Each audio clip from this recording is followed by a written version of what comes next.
안녕하십니까. 이어서 경남 소식입니다. KBS 창원 뉴스는 창원 지역의 한 최대 규모 시내버스 업체 기사 채용 비리 의혹을 집중 보도해드리고 있는데요. 다른 시내버스 회사에서도 채용 대가로 금품 요구에 향응 접대까지 비슷한 피해를 당했다는 기사들의 폭로가 수십여 건 이어지고 있습니다. 최진석 기자가 보도합니다. 창원 A 시내버스 회사 기사인 윤모 씨의 통장 거래 내역입니다. 10여 년 전 누군가에게 150만 원이 송금됐습니다. 당시 돈을 받은 사람은 A버스 회사 노동조합 간부입니다. 윤 씨는 채용 대가로 돈은 물론 술자리까지 접대했다고 주장합니다. 성남 근처에 있는 노래주점에 가서 미시 부르고 그렇게 세차서 그렇게 한 60, 70 정도 난 것 같아요. 창원의 또 다른 시내버스 업체. 기사 정모 씨는 2년 전 입사를 위해 선배 기사에게 100만 원을 건네고 대형차 운전 경력 위조를 위해 다시 50만 원을 줬다고 주장합니다. 경력이 그러면 없으신데 위조를... 버스하고 관련 없는 일이었습니다. 네, 자기들이 다 알아서 해줍니다. 입사 뒤에도 고가의 술 접대는 물론 백화점 상품권 등 선물까지 강요받았다는 증언이 이어졌습니다. 무슨 또 한 병이 25만짜리 술이 있는지 진짜 몰랐네요. 두 병 먹고 계산하라고 계산했고. 하지만 이에 대해 노조 간부는 대가성은 없었고 다시 돌려줬다고 해명했습니다. 대가성이 있다고 그렇게 느끼는 그런 자리는 아니고 또 돌려줄 정도인데 말로 또 우리가 그걸 요구합니까? 지난주부터 지금까지 KBS 창원에 제보된 시내버스 채용 비리 의혹은 창원시 회사를 포함해 모두 3개 업체에 50여 건. 경찰은 가장 먼저 피해를 폭로한 창원 A 업체 버스기사 9명을 불러 조사하는 등 본격적으로 수사를 진행하고 있습니다. KBS 뉴스 최진석입니다. 창원에서 열리고 있는 2018 세계 사격 선수권 대회에서 우리나라의 첫 금메달이 나왔습니다. 세계 선수권 대회 여자 개인전 소총 부문에서 금메달을 딴 것은 이번이 처음입니다. 박상현 기자입니다. 금이냐 은이냐 메달 색깔을 가를 마지막 한 발. 만 18살 여고생이 큰 중압감을 느꼈을 순간. 하지만 임하나 선수는 놀라운 집중력으로 10.8점을 쏘아내며 금메달을 거머쥡니다. 세계 사격 선수권 대회 소총 부문 여자 개인전 사상 우리나라의 첫 금메달입니다. 예선 탈락으로 이번 자카르타 아시안 게임에 출전하지 못하면서 연습에 열중한 게 세계 대회에서 좋은 결과를 낳았습니다. 코치님이 우연치 않게 1대1로 훈련을 할 수 있게 됐던 것 같아서 그렇게 더 집중적으로 저의 단점과 장점 이런 거 파악하면서 나란히 출전한 이번 아시안 게임 은메달리스트 정은혜 선수는 동메달을 목에 걸었습니다. 여기에다 본선에서 금지현 선수의 활약까지 더해 우리나라 여자 대표팀은 10m 공기소총 단체전에서도 금메달을 차지했습니다. 이번 입상으로 임하나 정은혜 선수는 2020년 도쿄올림픽 출전권까지 따냈습니다. 정신적으로 멘탈이 살짝 약한 편이라서 마인드가 단단해지고 조금 강단질 수 있도록 하고 우리나라는 앞서 남자 10m 공기소총에서 개인전에는 입상하지 못했지만 단체전에서는 동메달을 기록했습니다. KBS 뉴스 박상현입니다. 봄철 냉해와 여름철 폭염 등 계속되는 이상기후로 양봉 산업이 직격탄을 맞고 있습니다. 양봉은 과일나무의 화분 매개 기능만 해도 수조 원에 이르기 때문에 대책 마련이 시급합니다. 이한희 기자입니다. 안동의 한 양봉 농가. 해마다 벌 한 통당 20여 리터씩 꿀을 따지만 올해는 절반에도 못 미쳤습니다. 지난 4월 냉해로 아카시아 등 봄꽃의 화밀 분비가 안 된 데다 5월 잦은 강우로 그나마 핀 꽃들도 대부분 떨어졌기 때문입니다. 평균 22도, 23도를 가져야 되는데 거의 15도에서 10몇 여기서 머무려 보니까 꽃은 피스대 꿀이 분비가 안 돼요. 올해 전국의 벌꿀 생산량은 6,700여 톤. 지난해의 13% 수준으로 급감했고 해마다 줄어들고 있습니다. 아카시아는 벌꿀의 약 70%를 차지하는데 경제 수종이 아니란 이유로 산에서 점점 사라지는 게 근본 이유로 보입니다. 엎친 데 덮친 격으로 이번 폭염에 꿀벌을 잡아먹는 말벌이 30% 이상 늘어나 내년 생산에도 큰 차질이 예상됩니다. 꿀벌이 담당하는 과수나무 화분 매개 기능의 가치는 대략 6조 원. 축산업 내 낮은 비중과는 별개로 양봉업을 지켜야 하는 이유입니다. 벌꿀을 생산하는 것뿐만 아니라 이들이 화분 매개를 통해서 농작물의 생산을 도와주고요. 자연계에 있는 많은 꽃피는 식물들의 종자, 번식. 전문가들은 등거문 말벌을 생태 교란종으로 지정해 퇴치하고 꽃나무를 늘리는 등 농업의 근간인 양봉업을 지킬 근본적인 대책이 필요하다고 지적합니다. KBS 뉴스 이한입니다. 농민도 직장인처럼 월급을 받으면 어떨까요? 농사일은 거의 1년 내내 이어지지만 소득은 수확철에만 가능해 농민들이 어려움을 겪고 있습니다. 이 같은 농민들을 위해 농업인 월급제가 함양에 이어 고성에서도 도입되는데 농민들의 참여 확보가 관건입니다. 오종구 기자의 보도입니다. 논 4만여 제곱미터에서 벼농사를 짓고 있는 73살 황영주 씨. 모종값에 인건비까지 농사를 짓는데 돈은 매달 들지만 소득은 수확이 끝나는 가을철에만 집중돼 있어 늘 불안합니다. 그 연말 돼서 수확해가 한번 맞는데 그럼 연말에 돈 한 번 들어오면은 여름철에는 쓸 돈이 없잖아요.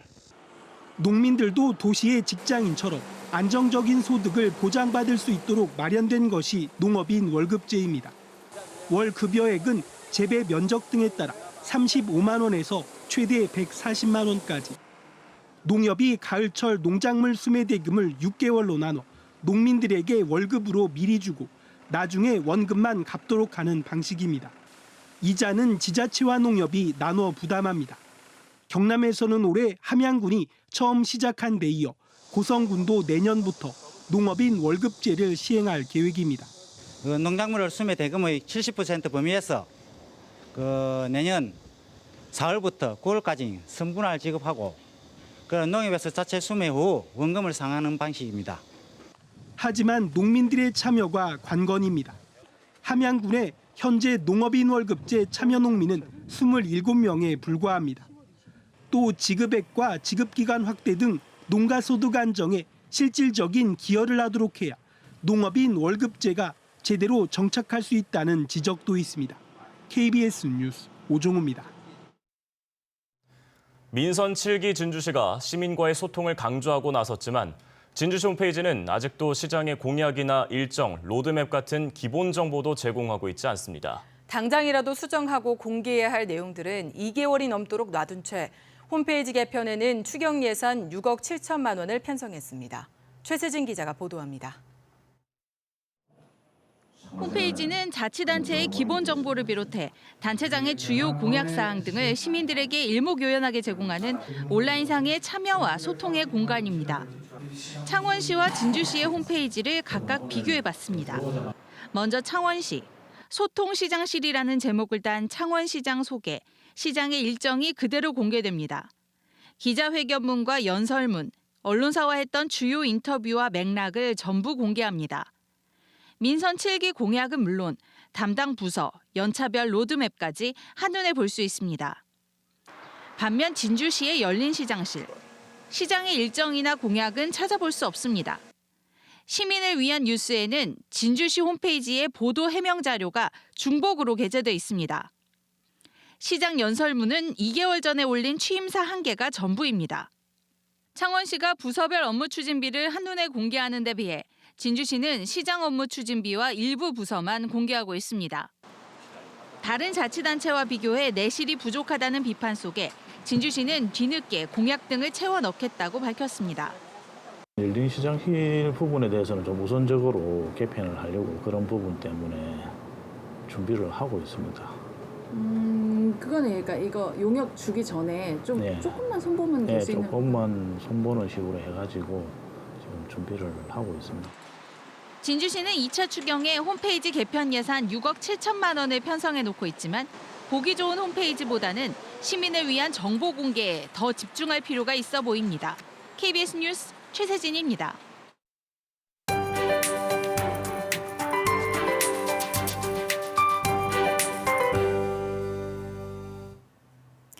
밤사이 경남 지역으로 또 한 번 강한 비구름대가 통과하면서 많은 비가 쏟아졌습니다. 산청과 합천 합천, 하동에는 호우경보가 내려지면서 한때 시간당 50mm 안팎의 아주 강한 비가 쏟아지기도 했는데요. 어제부터 지금까지 산청에는 181.5mm, 산청에는 177.5mm의 강수량이 기록됐습니다. 지금은 강한 비구름대가 거의 빠져나가고 호우특보도 모두 해제된 상태인데요. 오늘 오전까지는 비가 조금 더 이어질 것으로 보입니다. 30에서 80mm의 추가적인 강수량이 예상되고요. 국지적으로 강한 비가 쏟아질 가능성도 여전히 남아 있습니다. 산사태나 축대 붕괴 등의 피해가 없도록 대비를 끝까지 잘해주셔야겠습니다. 오후부터는 비가 그치고 구름만 많은 하늘이 이어집니다. 기온도 다시 조금 오르겠는데요. 창원과 진주의 낮 기온 31도로 어제보다 5, 6도 정도 높겠습니다. 옷차림을 다시 가볍게 해주셔도 좋을 것 같습니다. 다만 얇은 겉옷은 하나 챙겨 입고 나오시는 게 좋겠습니다. 오늘 아침 기온은 어제보다 2도가량 낮아 다소 쌀쌀한 편인데요. 동부 지역은 고성 18도, 창원과 김해가 20도에 그칩니다. 낮 기온은 대부분 31도까지 오르겠습니다. 경남 서부 지역도 현재 기온 함양과 산청, 합천과 진주가 19도로 20도를 약간 밑돌면서 출발하고요. 낮 기온은 30도 안팎까지 크게 오르겠습니다.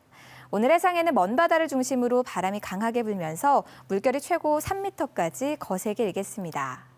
내일부터는 다시 맑은 하늘이 이어지다가 금요일에 또 한 차례 비가 내리겠고요. 낮 기온은 28도 안팎을 유지하며 크게 덥지 않겠습니다. 기상정보였습니다. 한국여성경제인협회 경남지회가 연세대와 함께하는 여성 최고경영자 과정 수강생을 오는 7일까지 모집합니다. 삼성중공업이 싱가포르 AET사로부터 15만 톤급의 셔틀 탱커 한 척을 수주했습니다. 경남 중소벤처기업청이 55개 수출 초보 중소기업을 선정해 마케팅 활동비로 12억 원을 지원합니다. 한우 고급육 생산을 위해 개량 성과를 확인하고 정보를 교환하는 한우품평회가 오늘 고성에서 열립니다. 제11대 경남도의회 첫 정례회가 오늘부터 오는 20일까지 열립니다. 이번 정례회에서는 경상남도와 경남교육청의 2017 회계연도 예산 결산 승인과 의원 12명의 도정 질문 4개 조례안 처리가 이루어질 예정입니다. 또 남부내륙 철도 조기 건설을 위한 특별위원회가 열리고 상임위원회별로 조례안 심사와 현지 의정 활동 등이 진행됩니다. 국내 유일의 조각 비엔날레인 2018 창원 조각 비엔날레가 오늘 개막해 다음 달 14일까지 41일 동안 창원 일원에서 열립니다. 올해로 4회째를 맞는 이번 조각 비엔날레는 창원 용지공원과 성산아트홀, 창원의 집 등에서 벨기에와 독일 등 13개국 유명 작가 70여 명의 작품 220여 점을 무료로 만날 수 있습니다. 창원에서는 2년에 한 번씩 국제 조각 비엔날레가 열리고 있습니다. 뉴스를 마칩니다. 시청해주신 여러분 고맙습니다.